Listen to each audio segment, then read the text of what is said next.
Hi folks, this is Matt here to tell you a little bit more about Bayesian games. So we're going to take a look at a quick example just to illustrate some of the concepts and to see, at least in a simple example, how you might think about solving one of these games. And later in the course we'll be talking a little bit more about auctions, so you'll have a chance to look at some auctions as well. Okay, Bayesian Nash equilibrium. What did it do? Again, it has a plan of action for every player. So we have what they're going to do as a function of their information, their types. And it's maximizing their expected utility, expecting over what they think other players are going to be doing, and expecting over the types of other players which might affect their payoff. So let's look at a very simple example. So this is sort of a Hollywood style example. So let's call it the sheriff's dilemma. So this is a very simple setting where you've got a sheriff and they're faced with an armed suspect. Imagine they've both pulled guns and they're standing there staring at each other with their guns in hand. And they have to decide whether to shoot at the other or not. We could do this in the Wild West. We could do it in a cop thriller, etc. But the idea is that you're faced with this dilemma: do you shoot or not when you're faced with the armed suspect? And in this case, let's suppose that the suspect is either a criminal with probability P or not with probability 1 minus P. So either they're guilty of some crime or they're innocent. And in particular, when we think about this, the sheriff would rather not shoot. Would rather shoot if the suspect's going to shoot. So if you're going to get shot at, you want to defend yourself. But you would rather not shoot if the suspect is not. Even if it's a criminal or not, you don't want to shoot the person if they're not going to shoot you. If it's a criminal, you'd rather take them to jail. If it's an innocent person, you'd rather not shoot them at all. So the sheriff would rather not shoot if the suspect doesn't, but will defend themselves if shot at. And the criminal would rather shoot even if the sheriff does not. So this is a situation where if they'll realize they're going to be caught if they don't shoot. And so they're going to want to shoot. And the innocent suspect would rather not shoot, even if the sheriff shoots at them, because they realize if the sheriff ends up shooting, they're going to die. Maybe they'd rather not shoot and be remembered for shooting the sheriff. So that's the setting of the game, very simply. Let's take a look at possible payoffs and the structure of this. So let's have the sheriff be the column player so they can shoot or not. And here, in terms of the representation, we can think of there's two different types of the player. There's this theta for the innocent suspect and theta for the guilty suspect. So they could either be the bad or good suspect. And this is happening with, so the innocent is happening with a probability 1 minus P, and the guilty is happening with a probability P. So this probability P, you've got this guilty one, 1 minus P on the innocent. And the sheriff doesn't know what the type of the individual is, the suspect is. Okay, so then we've got payoffs in here, and the payoffs reflect the basic structure that we talked about before. So in particular, if you're going to be shot at, if the sheriff is going to be shot at, they're going to get a better payoff from shooting than not. In either case, they'd rather, it's a negative payoff here. So actually, if you don't shoot and they're shooting you, that's a bad payoff. You're going to get killed. If you shoot back, you might end up hurting a person. In this case, they're getting a negative payoff because they're actually shooting an innocent individual, and so forth. So the not here is the best payoff for these individuals. For the when they're looking at a criminal, the guilty individual. Again, they'd rather shoot if the criminal's going to shoot. In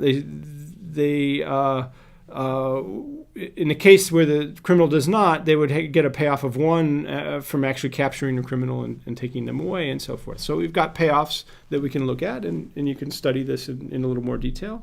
And then the question is, what's actually going to happen in terms of the play of this game? Okay. So what we can do is begin to analyze, okay, if we're faced with the good suspect, the innocent one, then what are they going to do? So let's first try and calculate what the suspect is going to do.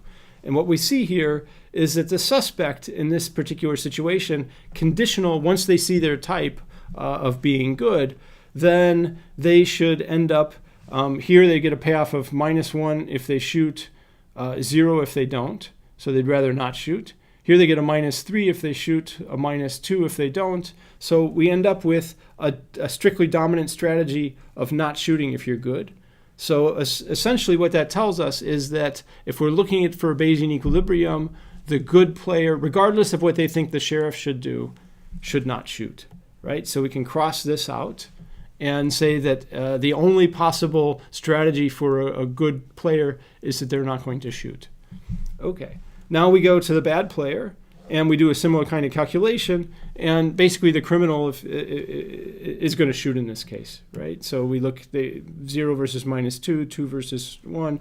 That's shoot strictly dominates not for the bad player once they know their type. So that tells us that in terms of either an interim plan, or even if we go back ex ante and try and figure out what these players should do, basically the good one should not shoot and the bad one should shoot. And so now we've got a probability P down here, 1 minus P here, and we want to ask what's the sheriff's best reply.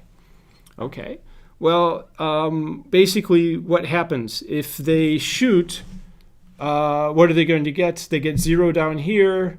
The sheriff gets a -1 up here, so they're getting -1 times 1 minus P if they shoot.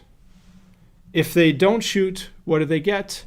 If they don't shoot, well, they get 0 up here and -2 down here, so they get a -2 times P.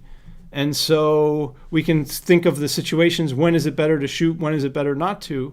And you can check here that if P is greater than 1/3, right? So if you find a point where these two are exactly equal to each other, that's going to be the point where P is equal to 1/3.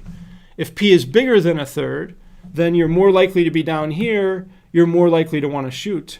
And if P is less than 1/3, then you would want to not. So depending on what P is, you're going to have Bayesian equilibria. So the Bayesian equilibria of this game are going to be for the good type, the innocent type, I guess. Innocent type here should always not shoot. The guilty type should always end up shooting. And then the sheriff, if P is greater than 1/3, the sheriff shoots.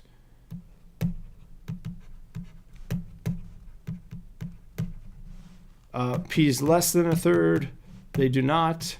And for P equals 1/3, any mixture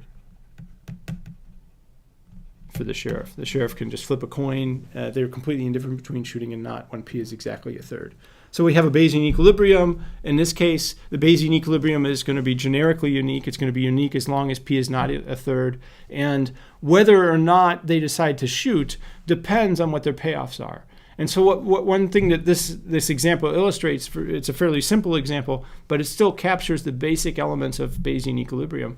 How so? Well, there's several things going on. First is that the payoffs of both players depend on what the type is.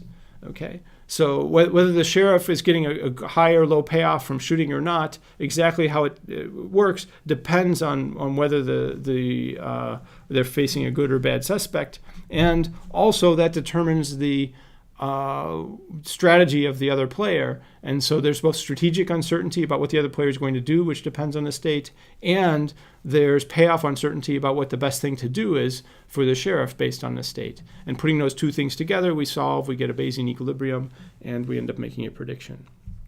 Okay. So this is a simple game, but it's going to capture a lot of things in terms of how players are going to make decisions in uncertain environments.